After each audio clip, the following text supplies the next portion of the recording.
Greetings, family. How y'all doing? Oh, my. Sitting outside. It's beautiful out. It's cloudy, though. But it's beautiful out. And I wanted to do a new moon reading because we have a really important new moon in the sign of Taurus. And so we want to see what type of energies is out there and what messages we need to be focused on at this time. I hope you all are feeling good, looking good, and smelling good, because I know I am. And that's been my thing. Like, I just been on some looking good, feeling good, smelling good. And that really kind of takes care of everything for me. And so just trying to really be in the feminine energy of adornment and just beauty and calm and rest. And all of those things have really been working out for me. So just wanted to share that with anyone who's feeling tired and all that. Get that rest. It's going to all be there when you wake up. So go ahead and get that rest. Your body is asking for it. Okay, 5 of Pentacles, 3 of Wands, Knight of Pentacles, 6 of Pentacles, oh, and the 5 of Swords. Okay. It's been a lot going on. It's been a lot going on, but I see the reversal of poverty and a poverty mindset with the 5 of Pentacles reversed. I see that we're releasing that, and that's awesome. Then I see the 3 of Wands. So yeah, it looks like celebration and love and wisdom. May have been some breakups. May have been some realizations that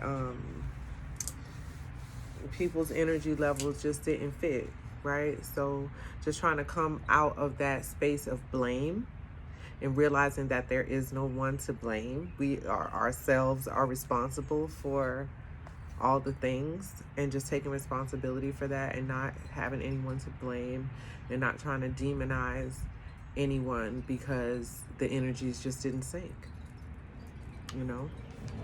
But the Knight of Pentacles is coming in, like, after this decision is made and this breakup, whatever happens, because of the change of the mindset, that Knight of Pentacles is coming. So some money's definitely going to be coming in. Then we got the 6 of Pentacles, and then we got the 5 of Swords. So it may be some conflicts over money. It may be some conflicts over money. It may be some type of readjustment as far as perspective on how we look at money. And money may cause conflicts over, what is received. When this money comes in, it may cause conflict. And it's just about, I guess, let me post some more cards on that conflict behind money. Or maybe that's just it. Money is already in conflict, right? We're in a recession. That's conflict with money. What was this that was trying to come out? Ace of Wands. Okay. All right. Well, people's definitely going to be passionate about it and creative. So maybe that's the way that you get past this conflict, with passion and creativity. I see a centipede. I see a mushroom. So definitely maybe some psychedelic usage allows a new perspective to come through. And then what comes up? The 10 of Pentacles. Okay, so yeah, maybe a little shamanic journey, maybe a little ayahuasca ceremony or something may be needed to change this perspective that is happening with the conflict. You know, like conflict resolution is like totally coming out of self to find a new perspective. Maybe it's not even something that you could fathom because you haven't thought of it before, you haven't experienced it before, but it's definitely giving me a need for new perspective that will allow creativity to bloom and passion to, you know, like erupt. You know, I see the flowers growing out of the eyes, just like everything erupting. Then we have this blue centipede right here. Just, yeah, that makes me think about mini paths, like with all the legs that he has, you know, they're all stepping in sync along this path. So yeah, and now I'm seeing a spider web over here. So like network, net worth, all of those words are coming in for me. Network, net worth. Wow.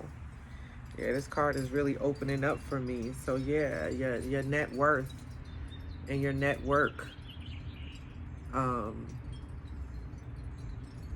may need to really be looked at, or that's something that someone's not really seeing. And that's a part of the resolution, but I guess looking at it from this new perspective, and I guess that new perspective is recognizing your net worth and your network, and just always keeping that in the forefront of any relationship that you have, and garnering a certain level of respect, you know. I think that's what's going to solve the conflict. And once that conflict is solved, baby, it's just you bringing in the coins. You just don't get the money, and ain't nothing wrong with that, because it's that time, you know, it's that time. So what I'm getting from this whole thing is that, you know, when we change our perspective from you know, a poverty mindset and thinking about generational wealth and generational health, and there are many avenues to that, right? There are many ways to get to generational wealth and generational health. And so I believe all the avenues are important. No avenue is more important than the other. It's just about clear communication, clear boundaries, and just being real with where you are. You know, as you're growing, your desires and your wants and your needs may change, and that's fine.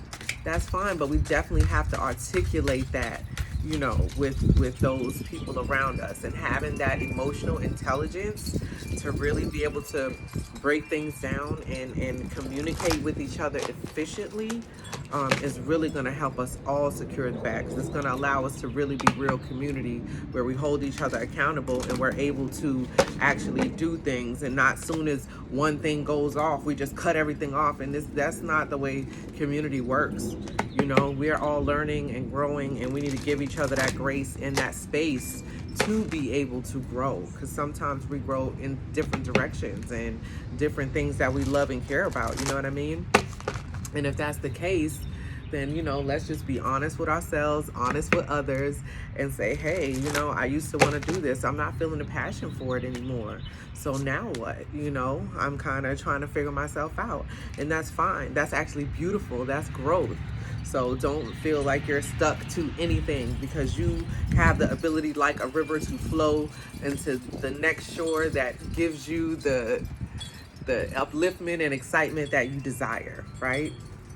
Okay, so I'm gonna get one of these Rumi cards now and see what Rumi has to say. The courage of your love.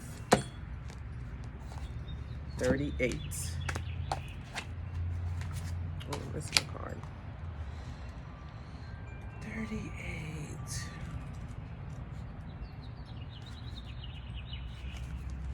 Love is without reason. Rationality is like a cane.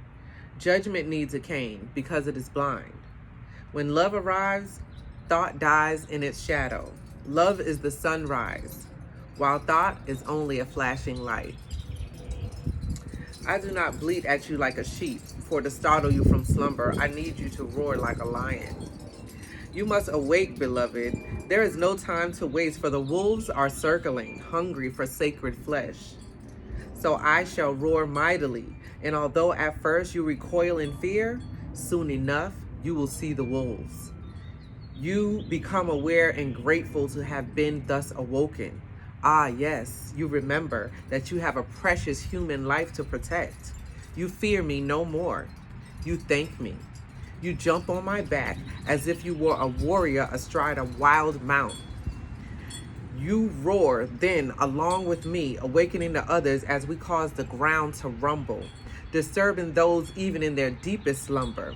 You, like me, are a fierce lion, not a lamb to be led to so many slaughters, the variety of opportunity for which is available in terrible abundance in our world.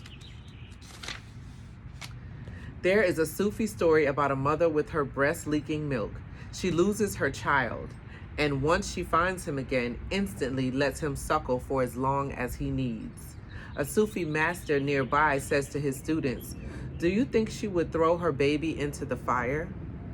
And the student says, "No, of course not."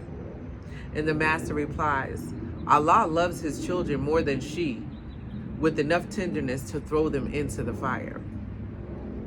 So it is with love at first, as a young heart, you want to only comfort for a moment. Your own suffering is easier than bearing the suffering of your beloved. That young heart grows wise through experience. It becomes an elder, an ancient heart tempered by grace and rendered strong with compassion. This is the great heart that can hold the suffering of the world within it, and yet still find space for peace, for sweetness, for tenderness, and for rapture. This is the heart that shines with courageous love. It is willing to feel and bear all suffering without judgment, whilst gently holding it in the truth of what that suffering really is, the drying out of the mind, addicted to suffering. This drying out is necessary so that love can ignite itself and transform dead wood into living fire. The drying out is a challenging and enduring process. The path of freeing the heart from the effects of a fearful mind is an initiation into great power. So many lapses will happen before the heart grows strong enough to overpower old patterns and surrender without condition or equivocation. When it is ready to surrender in such a way, the heart is free and allowed to simply be. Even the mind then, finally freed from shackles and joyfully submitting to love, declares, "Let love be, in whatever way it shall be. I can bear it. I shall take refuge in it. I shall not turn away from it. I am that love." You are an ancient one with a heart older than the mountains. You are being asked to free yourself from too small loves of the youthful heart and come to understand and accept the wisdom of your mature heart. Your mature heart is not cursed with hardness or detachment, but with compassion and tenacious devotion to the cause that is most real and matters most, the quest for life of the human soul. I love Rumi. He's so deep, but I like this. I love this. The courage of your love. Yeah. The courage of your love is going to be very highly connected to your 10 of Pentacles here. Think about that. Yeah, so man, I love this for you guys. I love this for me. I love it for all of us. I just love it for the collective. And I'm gonna get one mudra because I love these cards as well. So what is the mudra gonna be for all of this? What is the mudra gonna be for all of this? Just a little short something. Just a little short something.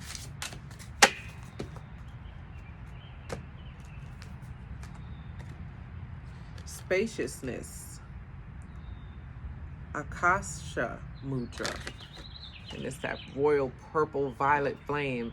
It assists in expansiveness, opening, intuition.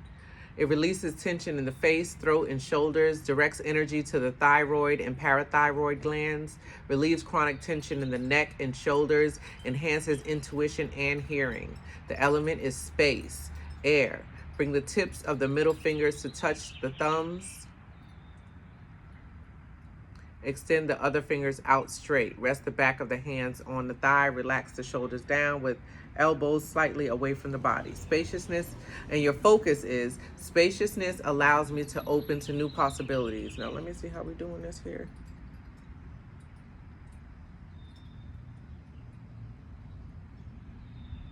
Okay.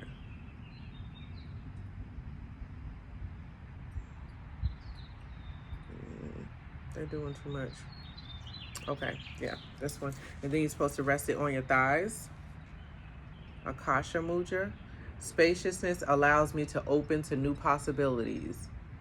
So we was talking about just seeing different perspectives for conflict resolution and using emotional intelligence.